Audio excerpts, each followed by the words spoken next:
la parte complementaria de lo que hemos visto en la parte de laboratorios. Ya, a ver chicos.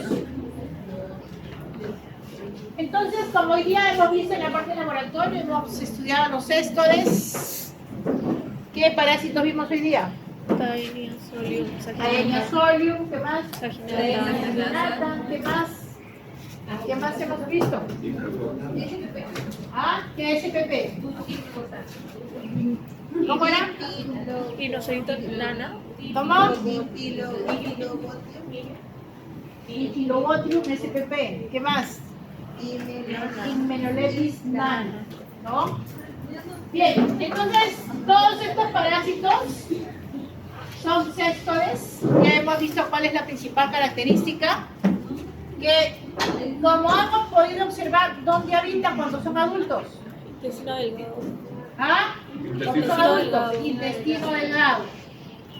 Bien, hoy día lo que vamos a ver son las características generales, tanto de Taenia solium como Taenia saginata, los estadios evolutivos que ya no hemos podido reconocer en laboratorio, ciclo biológico, la patogenia, manifestaciones clínicas, diagnóstico y tratamiento. Bien, como resultado del día de hoy, lo que se quiere es que ustedes puedan diferenciar estos parásitos. Ya reconocen las formas evolutivas, por favor no se me confundan.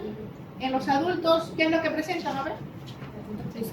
Escolexi, proglótidos, ¿no? ¿Qué otra forma evolutiva hemos visto el día de hoy? Huevos, ¿qué más? Y Cysticercus, ¿no? Cysticercus polar, ¿no? Vamos a ver también cómo se forma patogénicamente, las manifestaciones clínicas, lo que es tratamiento, diagnóstico, en el caso de ambas tipos de parasitosis. Bueno, acá tienen un artículo científico sobre vigilancia serológica como zoonosis, ¿no? Que se encuentra en 13 regiones de la Sierra del Perú, del año 2016 al 2019. Esto está como un reporte científico en lo que respecta a vigilancia serológica de zoonosis parasitaria, ¿no? Entonces, está publicado en la revista Perú Medic, en lo que es Salud Pública del 2023. Entonces, para que se den cuenta cuánto de infección podemos encontrar dentro de nuestro territorio nacional.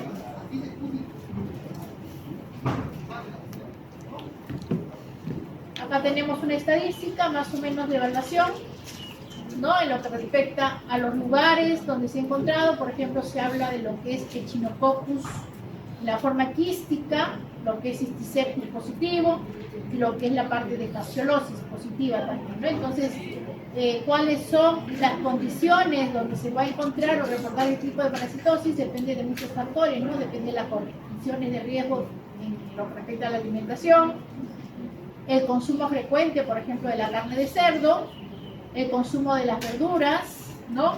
Lo que es el tipo de verduras que consume la población o la forma de consumo de verduras que lo van a tener, ¿no? Entonces, todos estos puntos son considerados para poder ver la presencia de estos parásitos.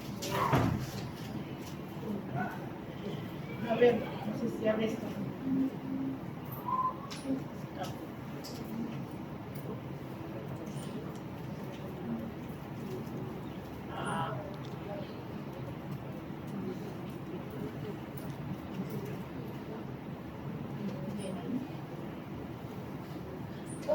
Tengo que pedir permiso.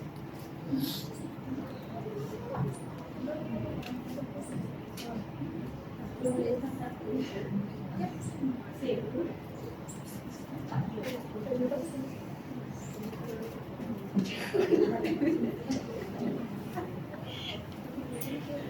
A ver, esta parasitosis, ¿por qué es importante que ustedes lo conozcan? ¿Habrá en el Perú? Sí. Ahorita lo hemos mencionado, ¿no? Lo tenemos en cuántas regiones, según el estudio. ¿Cuántas regiones tiene el Perú? 13 regiones. ¿Ya? ¿Cuántas regiones tiene el Perú? 24. 24, 23, 19. ¿Cuántas regiones tiene el Perú? 24. 24. ¿Y en cuántas hemos encontrado? 13. 3. ¿Es más de la mitad? Y ese es un estudio previo, ¿eh? Mayormente en las zonas andinas y selváticas es donde vamos a encontrar este tipo de parasitosis. Recordemos que nosotros somos un país subdesarrollado donde las condiciones socioeconómicas son totalmente bajas, ¿no? Donde las personas, su grado de nutrición, creo que ahorita la última estadística que salió, estamos a nivel de Latinoamérica, casos niños, somos número 1. Hay una desnutrición total desde el 2020 a la fecha, ¿no? Entonces, todos estos factores ayudan a que estos parásitos puedan penetrar con facilidad y quedarse habitando en estos hospederos, ¿ya? Entonces, es por ello que debemos de conocerlos, es por ello de que debemos de correlacionar, por ejemplo, en el caso del Taenia solium, que lo que más nos preocupa, ¿cuál es? ¿Cuáles de las patogenias nos preocupan más de la Taenia solium? La cisticidosis, ¿no? Que puede producir daños neurales, nervios al ojo, puede causar daños a nuestros músculos, ¿no? Entonces, ahí viene la preocupación para que ustedes puedan conocer y ver cuál es la mejor terapia médica que se le puede dar o el mejor tratamiento en estos casos, ¿ya? Bien, ya esto casi lo hemos repasado. En el caso de los cestoes, hemos indicado que son hermafroditas y en cada proglótido segmento encontramos ¿qué cosa? Reproductor masculino, reproductor femenino, ¿no? Estos pueden medir desde unos milímetros hasta cerca de 25 metros, ¿no? Por ejemplo, es el caso del Diptychorium pacificus, tiene ese tipo de longitud, son los más largos. Recuerden que cuando se encuentran así, en estadios adultos, estos para parasitar a los vertebrados, ¿no? No solamente a los humanos, también podemos encontrar en otros tipos de mamíferos, ¿no? Que consiguen su hábitat. Estos, recuerden que van a presentar simetría bilateral. ¿Por qué? ¿Por qué presenta simetría bilateral? Los lados son iguales. Ahora yo parto y tiene semejanza, ¿no? Recuerden que tienen el cuerpo aplanado, van a ser segmentados, como ven acá, ¿no? Estos recuerden que carecen de celoma. ¿Por qué carecerán de celoma? A ver. ¿Quiénes eran pseudocelomados? ¿Recuerdan? De los parásitos que hemos visto en estos últimos, ¿quiénes eran pseudocelomados? ¿Quiénes? Pues, ¿qué especie? El Ascaris nucleoides, ¿no es cierto? ¿Por qué? ¿Tenía órgano de fijación? No. ¿Estos tienen órgano de fijación? Sí, estos tienen órgano de fijación. ¿Quiénes son? Ventosas, sí, los ganglios, ¿no es cierto? Entonces, como ven, carecen de celoma y también del sistema digestivo. Ellos lo hacen por procesos de células primígeras en este caso, ¿ya? Y recuerden que estos ¿dónde van a habitar? En el intestino delgado, ¿dónde se van a fijar? ¿Dónde? A nivel de la mucosa, que es por estos órganos que reciben, ¿no? Con el nombre de Scolex, donde encontramos las ventosas y encontramos los ganchos, dependiendo de las especies, ¿ya? Pero principalmente encontramos ventosas. ¿Las ventosas de qué forma pueden ser? Lo que hemos visto hoy día. ¿Ah? Redondas. ¿Qué más hemos visto? ¿Recuerdan los botrios? ¿Quién lo tenía los botrios? ¿Recuerdan? Hoy día nomás calentito, ¿eh? ¿Qué forma eran sus ventosas de los botrios? Ese papel. Alargaditas, ¿no? Como unas cucharitas, ¿no? Entonces hay diversidad de formas en lo que respecta a las ventosas. Bien, esto ya está por demás solamente explicarles. Este es, por ejemplo, lo que es un cesto, ¿eh? Eso es lo que quiero que clarifiquen bien. La parte anterior, en algunas literaturas se le menciona como cabeza, pero esto es lo que constituye el famoso Scolex. ¿Qué tiene el Scolex? Ventosas y rostelo, ¿no es cierto? La corona de gancho. Después de este Scolex, lo que les decía es que se va a formar un cuello muy corto. Y ese cuello corto se le conoce como zona de proliferación. ¿Por qué? Porque enseguida se van a formar los proglótidos inmaduros y después de los inmaduros que van a formar los proglótidos maduros. ¿Ya? En este caso, recuerden que a esta porción que va desde los proglótidos inmaduros hasta los maduros y los grávidos, en algunas literaturas también se le conoce como estróbilo, como segmentos, como proglótidos, por si acaso. ¿Ya? Entonces, esto puede variar dependiendo de la especie. Pueden tener entre 4 a 4.000, dependiendo de la especie, ¿no? Y como ven, en esta, donde encontramos estos proglótidos maduros, como pueden notar, se puede diferenciar los sistemas reproductores, tanto masculino como femenino. Por ejemplo, aquí ven lo que es el testículo, el conducto deferente, el conducto eferente, ¿no? Por otro lado podemos ver el ovario, podemos ver el vaso diferente, ¿no? Entonces, como ven, el oviducto, el útero. Entonces, en un mismo proglótido encontramos los dos sexos. Por eso decimos que son hermafroditas. Y lo que está más distante, más abajo, hacia la parte caudal, son los proglótidos grávidos. ¿Dónde encontramos qué cosa? ¿Qué encontramos en los proglótidos grávidos? No, pero ¿cómo se llama? ¿Quién sostiene a los huevos? Las ramas uterínicas, ¿no? Las ramas uterínicas. Entonces, eso es lo que vamos a ver. Entonces, como pueden ver, este escolet es el órgano que se va a fijar. Por eso les decía que cuando llegan a los laboratorios, lo que mayormente se suelta es esto, a partir del proglótido inmaduro hacia lo grávido. Esto se fija. ¿A dónde? A las vellosidades intestinales. Por eso queda ahí impregnado y eso sigue proliferándose y sigue produciendo más proglótidos, ¿ya? Entonces, como ven, este escolex, ¿no? Es un órgano que se fija, que posee unas prominencias que reciben el nombre de rostelo, tiene las ventosas y también encontramos los ganchos, ¿no? Entonces, recuerden que los ganchitos dependen del número y la forma de las ventosas y es característico para cada diferente tipo de especie en este caso, ¿ya? Por otro lado, vamos a encontrar la pared del cuerpo. Miren esta pared del cuerpo. Todo su cuerpo, todos estos proglótidos van a presentar esto, unas microvellosidades que también reciben el nombre de microtriclos, ¿no? Entonces, esto, como ven, termina como pequeñas espinitas. Estos van a ser duras, van a ser rígidas.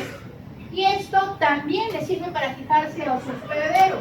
Entonces, como pueden ver, está cubierta por una capa que tiene pues materia orgánica como es el glucocáliz y que esta tiene pues ciertas características porque lo que van a hacer es absorber los nutrientes. Por eso es que por allí es donde ellos se van a alimentar, ¿ya?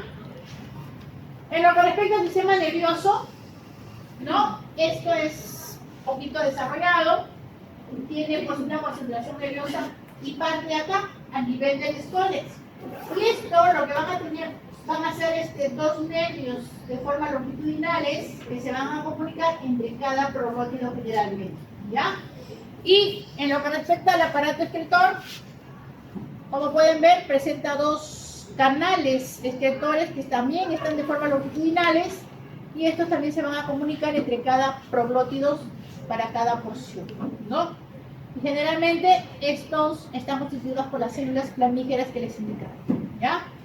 Y ya como les dije, el sistema reproductor está pues en función a los proglótidos. Recuerden que en el caso del proglótido inmaduro no se ha desarrollado, en este caso por ejemplo, los órganos genitales, tanto del macho como la hembra, pero sin embargo, en los proglótidos maduros sí encontramos los órganos genitales, como ven acá, que ya están bien desarrollados, ¿no? Tanto de la parte masculina como femenina. Y en los proglótidos grávidos, recuerden que es el proceso en lo más distante, y ahí encontramos todos los elementos que se van a diseminar y conjuntamente con los huevos, ¿no? Entonces es lo que vamos a poder encontrar. En algunos casos, por ejemplo, en cada niño maduro aparecen pues estos órganos, ¿no? De forma genital, tanto masculino como femenino. Y en algunos casos se puede observar una doble juego de órganos genitales, ¿no? Entonces, pero son muy escasos, pero se da, pero es su naturaleza. Bien, recuerden que taxonómicamente estos pertenecen a Filioplatenitos, son de la clase Cestodas, orden Cyclopidea, y hablamos de la familia Taenidae. Aquí tenemos lo que es el género Taenia y tenemos el género Echinococcus. Por este lado, dentro del género Taenia, vamos a estudiar pues la Taenia solium saginata, la Taenia solium, y en el género Echinococcus, ¿a quién? A Echinococcus granulosus, ¿ya? Como especie. Bien, hablamos de los estadios evolutivos para ambos tipos de Taenia, ya lo hemos estudiado también. Y como ven, estos son los tres estadios. Huevos para ambos son similares. El Cysticercus, que es la forma larvaria, y la forma adulta, que ya les he presentado con cada uno de sus estróbilos, ¿ya? Hablemos de los huevos. Ya lo han visto. Algunos son así redondos, otros son ovalados. Mayormente tienen un característico color. Es un color café o un color amarillo parduzco, ¿no? Estos huevitos miden entre 30 a 40 micras, son muy pequeños, ¿no? ¿A cuántas de aumento vieron el huevito? ¿Cuánto fue su aumento total? 400 células, ¿no? Son muy pequeñitos. Como pueden observar, tiene doble membrana. Y acá, internamente, lo que observamos es el hexacanto, o la larva, como lo ven acá, ¿no? Este es el hexacanto. Y van a presentar una corona radiata. ¿Cuál es la corona radiata? Esta que ven acá, la que está por fuera, que es la que la va a proteger de todo lo externo, en este caso, ¿ya? Entonces, ven, vemos lo que es los tres pares de ganchos también. La otra forma evolutiva, que es el Cysticercus, que también se le conoce como larva, también les mostré, son prácticamente ovalados. Estos son un poquito más grandes, entre 5 a 10 milímetros. Su capa externa es muy transparente, lisa. Y en este caso sí podemos observar, si son detenidos, aquí internamente podemos observar el escolex.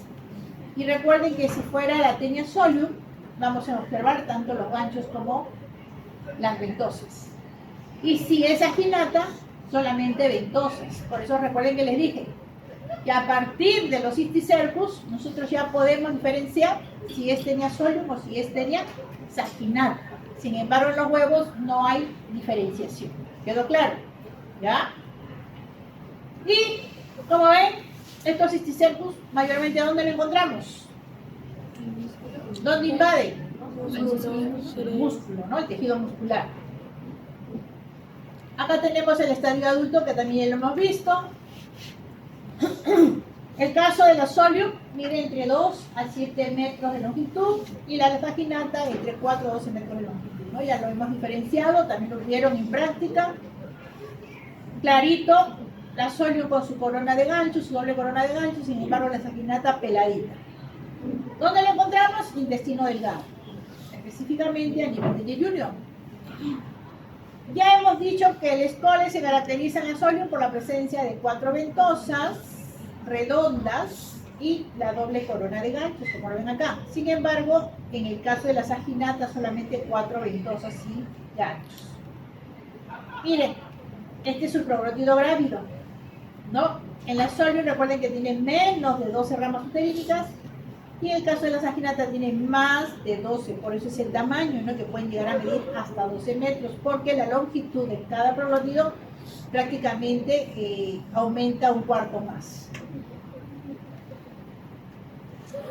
Ciclo biológico también ya lo hemos visto, que era su ciclo biológico indirecto, ¿no?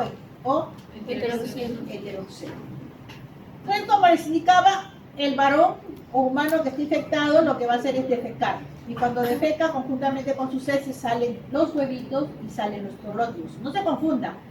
Dentro de los proglótidos tenemos los huevitos. Entonces, aquí tiene, como ven, una pequeña abertura.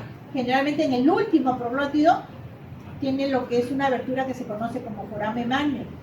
Y por esta abertura empiezan a salir los huevitos. Pero lo contrario, puede salir el proglótido entero, pero los huevos están allí. Y con el tiempo y el calor, esta cubierta que tiene ese proglótido se desintegra y quedan los huevitos. Y esos huevitos son los que se van a infectar. O de lo contrario, cuando estos animalitos, que son los hospederos intermediarios, se alimentan de la vegetación o del agua que esté contaminada, se pueden llevar los huevos o los proglótidos y tranquilamente se van a infectar. ¿Ya? Entonces, como ven, en el caso de la saginata, esta res se alimenta de esa vegetación o agua contaminada, o puede ser el cerdito también, ¿no? ¿Y qué va a pasar? De ese huevito sale esto, sale lo que es el embrión isacanto. Este embrión se libera, ¿no?, de ese huevito, y lo que va a hacer es atravesar parte de la pared intestinal, y lo que va a hacer es llegar aquí, a la parte muscular que se da por vía de circulación. Entonces, ¿qué va a pasar?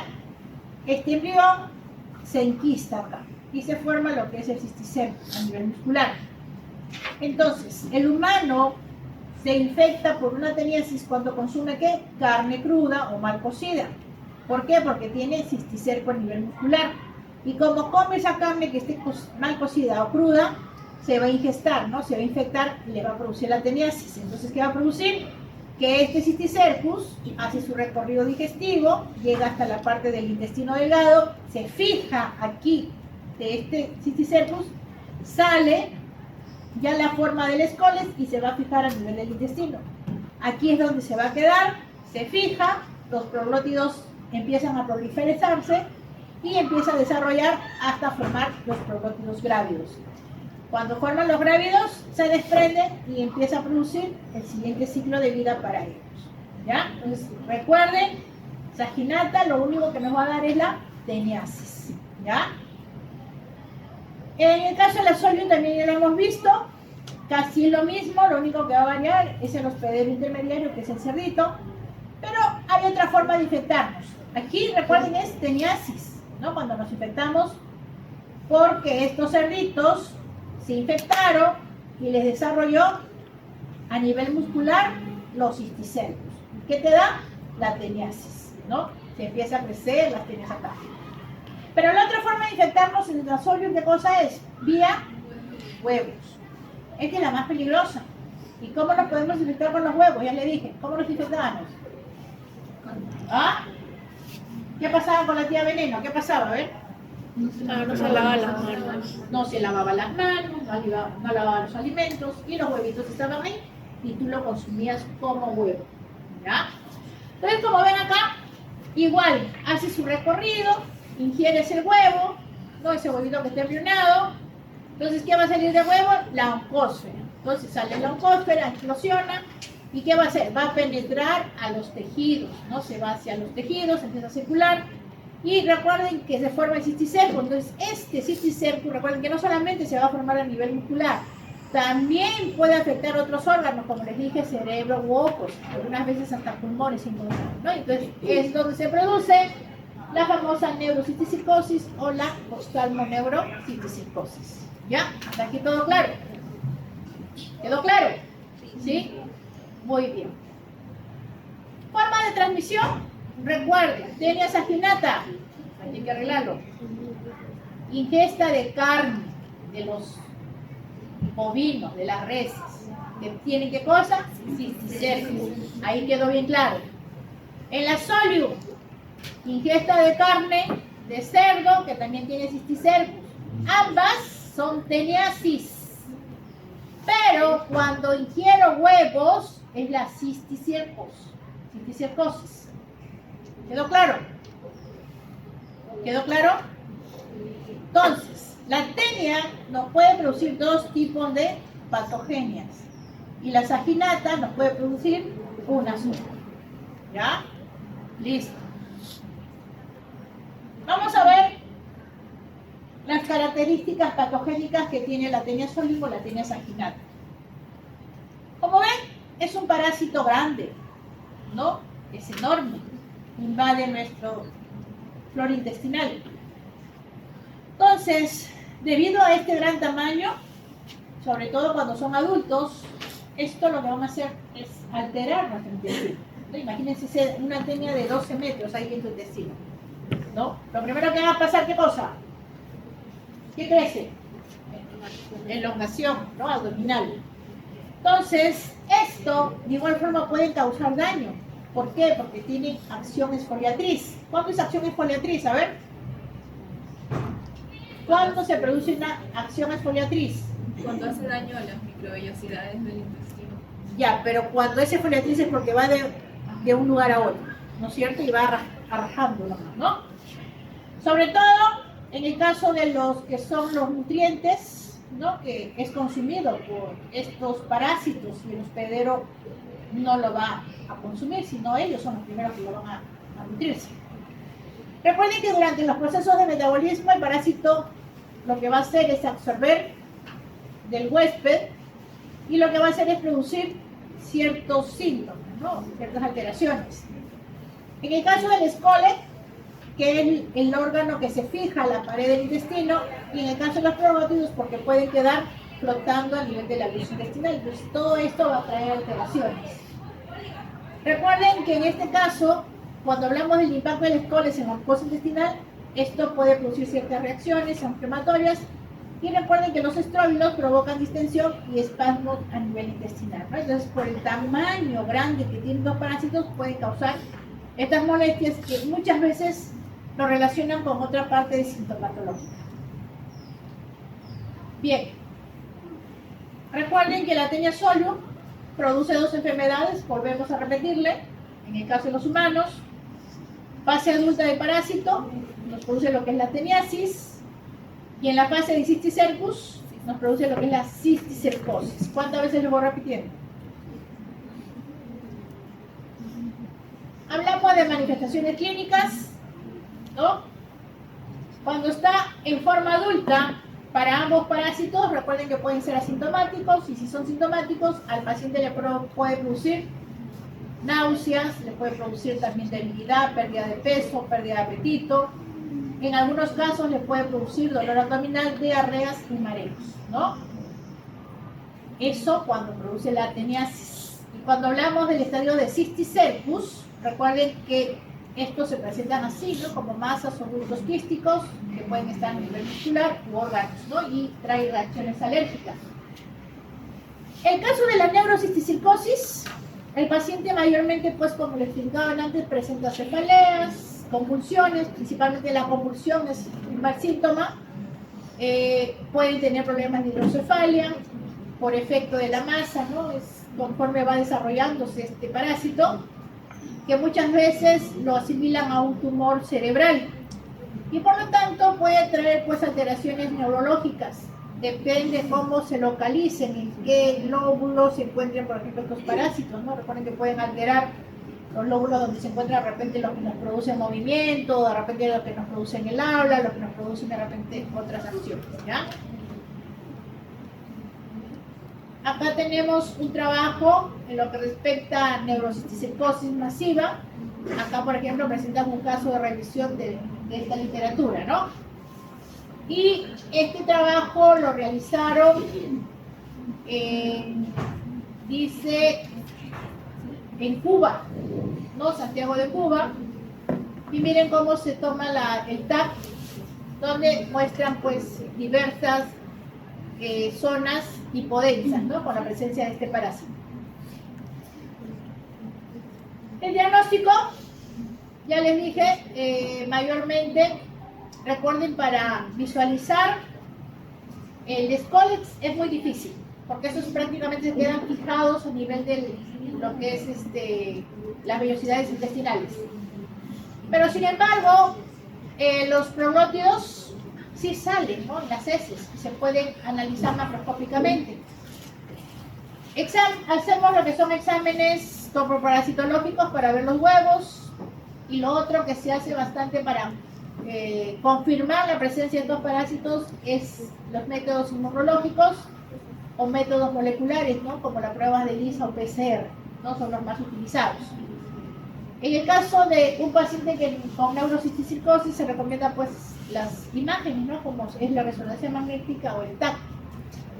En este caso hay muchos pacientes que, por ejemplo, se les ha detectado este problema de neurocisticercosis, pero muchas veces lo dejan porque es una parasitosis demasiado cara, ¿no? Porque que tú le das un tratamiento, pero son paliativos, pero conforme tú quieres ir viendo si ese parásito sigue creciendo, sigue desarrollando más, ¿no? Entonces prácticamente le tienes que tomar resonancias magnéticas cada mes, Y la gran mayoría de las personas que están con este tipo de enfermedad parasitaria son de condiciones bajas. Entonces imagínense que se van a poder tomar mensual estas pruebas, ¿no?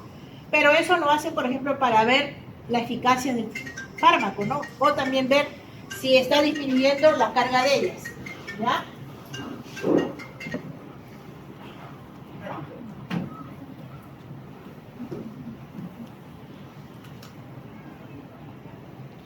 No, dígame.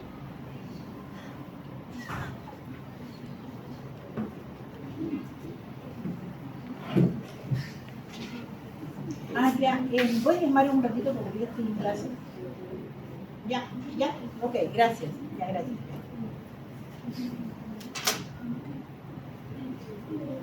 Bien, entonces, vemos el tratamiento, dos fármacos muy importantes, lo que es el praziquantel.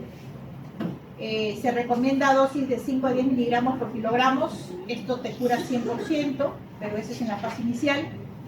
Y recuerden que no hay efectos secundarios. Lo otro es la niclosamida, con dosis de 4 tabletas por 500 miligramos, como toma única en ayunas. ¿Ustedes creen que en el caso de una neurocisticicosis esto funcionará? ¿Ah? Cuando ya hay invasión a nivel del cerebro. Ya no. A veces se dan cuenta demasiado tarde, ya cuando prácticamente el parásito ha invadido mucho de la masa cerebral. Y lo único que hacen es darle paliativos, ¿no? Hasta poder mantener al paciente. Esto más que nada es en la fase inicial, ¿ya? Muy bien. Uy, la clase es chiquita.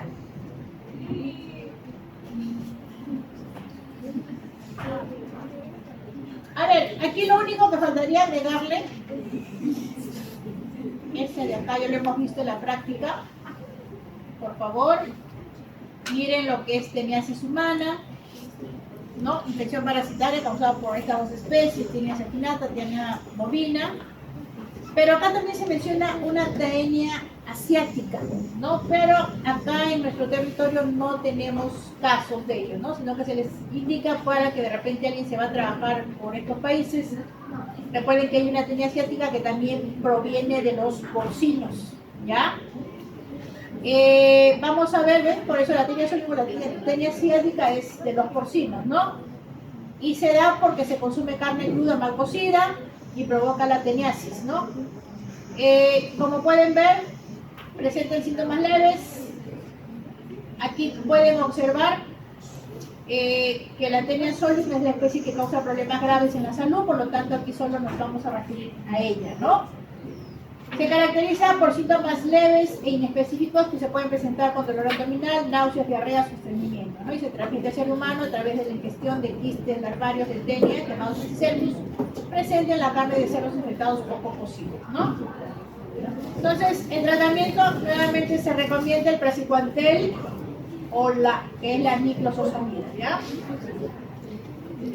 Y acá se habla sobre la cisticercosis, que ya lo hemos mencionado. El albendazol también, ¿verdad? También en algunos casos, ¿no? Pero hay que ver si la persona está embarazada o no. O sea, el albendazol es contraindicado para el embarazo. Sí, tiene que ver, ¿no? Recuerden que también las personas se pueden infectar con huevos de Taenia solium cuando ingieren aguas o alimentos contaminados con huevos de Taenia o por la mala higiene de un portador humano que tenga esto, ¿no? Y esto se debe pues a los malos hábitos higiénicos, ¿no? Que puede infectarse a sí mismo. Por eso se habla de que puede haber una autoinfección en este caso, ¿ya? Acá se habla de la cisticercus. Recuerden que lo primero que dan son convulsiones y epilepsias, que muchas veces se confunden con otro tipo de casos, ¿no? Y tienen este tipo de problemas, ¿no?